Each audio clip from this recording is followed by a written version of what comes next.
Today I'm going to build a pumpkin lifting ring for the giant pumpkin that I've got growing out in the patch, and I've already bent that ring. I did that a couple days ago. I bent it around that old brake rotor because I needed something about 12 to 18 inches in diameter. I'm going to show you the setup for how I did that, and I did need a acetylene torch to do it. Okay, so this ain't pretty, but it worked just fine. You can see this is an old brake rotor I had on the scrap pile. Put a couple of bolts through the holes there and clamp those bolts in the vise. That way it hold the brake rotor steady. And then I'm using a big clamp, and I probably was out a little closer to the edge here, but I clamped the round stock up just like you see it here. And then I would heat with my acetylene torch. You can only heat about 6 or 8 inches at a time, because you get out too far, you get a little too greedy, and you start losing your heat back here. So I would heat about 6 inches at a time and bend it around. And then I'd reclamp it, heat 6 more inches, bend it around a little further.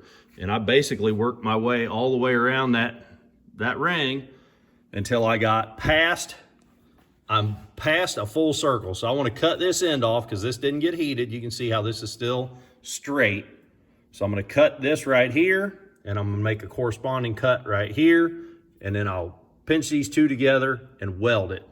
Okay, that didn't take but just a minute. I got my angle grinder with a cutoff wheel on it, and you can see we got 3 pieces now. We got that end that came off that again was straight, and we cut it around.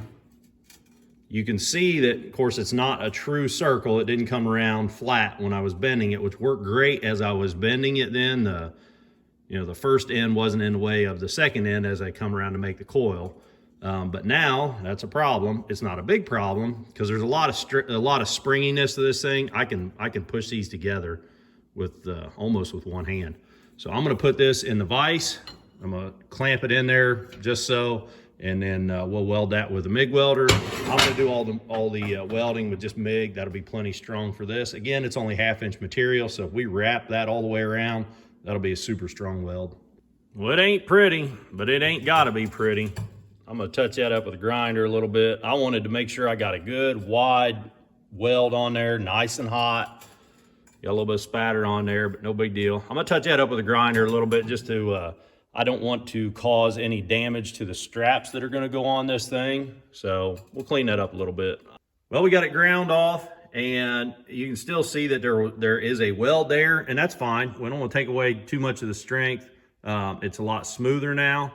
So it's still not great. I'm going to go ahead and hit it with a wire wheel just to sort of take that roughness off. Again, we don't want to cause any damage to the straps. And this steel, just from being heated up, it's also a little rough out here as well. We are going to do more welding to this, but I figure I go ahead and clean it up now. That way I'm not trying to work in, nooks and crannies or something that I can't reach in later. All right, so I didn't go hog wild on this thing. I just spent a couple of minutes with that wire wheel on the end of a grinder. I use that sort of in place of sanding when I'm working with metal like this. It'll give you a decent finish. And now it's a lot smoother. We don't have any, we're not in danger of damaging our straps with a piece of spatter or something sticking up there kind of pointy, and you put a strap on that and that strap starts to twist and pull, it might start tearing that strap. So we don't have that to worry about now. The next thing we need to do is build the rest of the structure of this lifting ring. So I think the simplest thing to do would be to basically build a teepee out of sticks of that same round bar.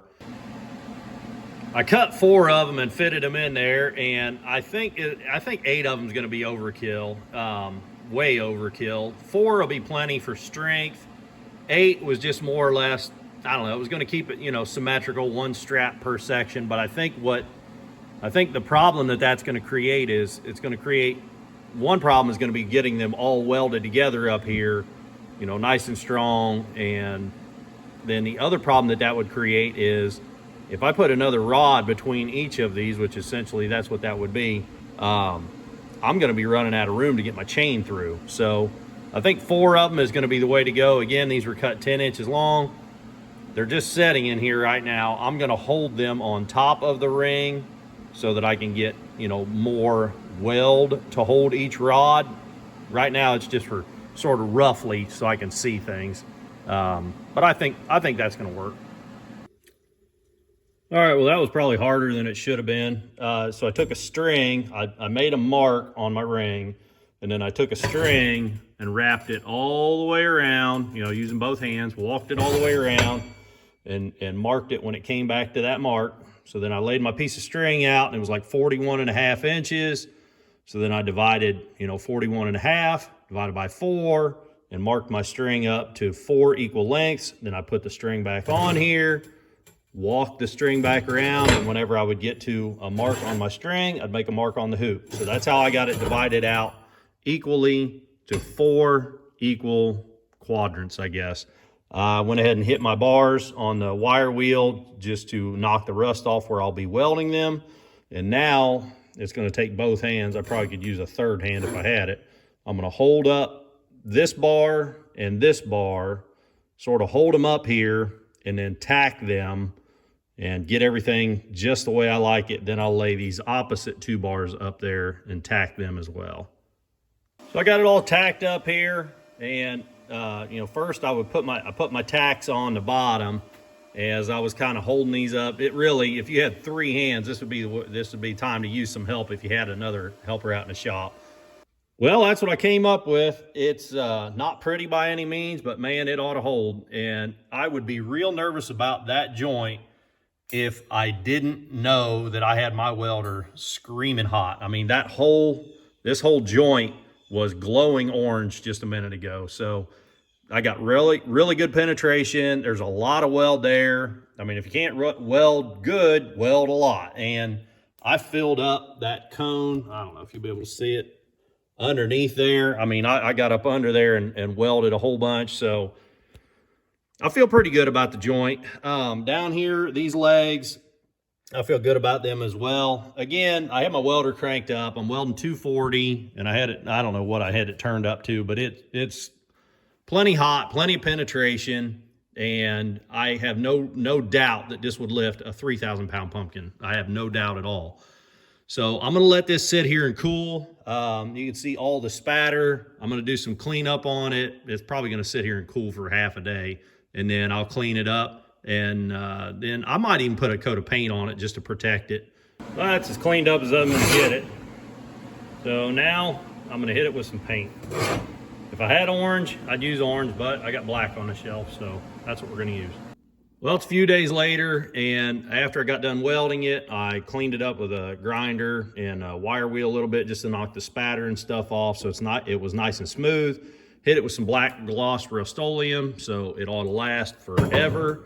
And now we need to sort of assemble everything. So the straps that I'm gonna be using, I've ordered these 6 feet long straps from Amazon.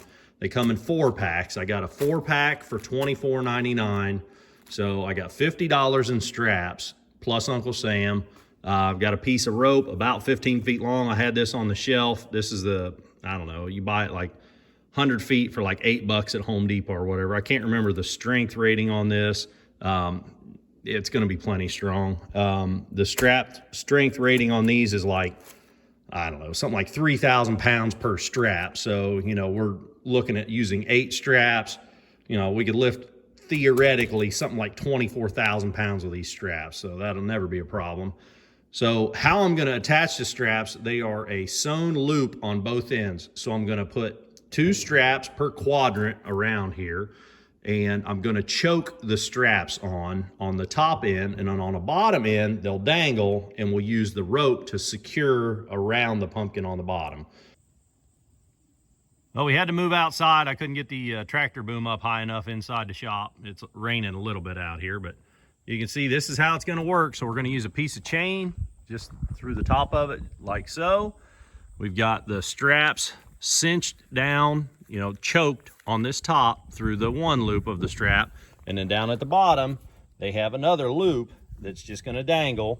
We're going to use that rope to go through all the loops and pull those all tight at the base of the pumpkin as much as we can get, and lift it up with the tractor just like so. Set it on the skid or in the back of the truck or whatever. So that's it, guys. I hope I helped you. If you're looking to make one of these things to lift your pumpkin, it's getting late in this season, but maybe give you some ideas of how to do it next year. If you like this video, click the thumbs up button. If you want to see more videos of me working on all kinds of stuff, click subscribe. Till the next time, keep on tinkering.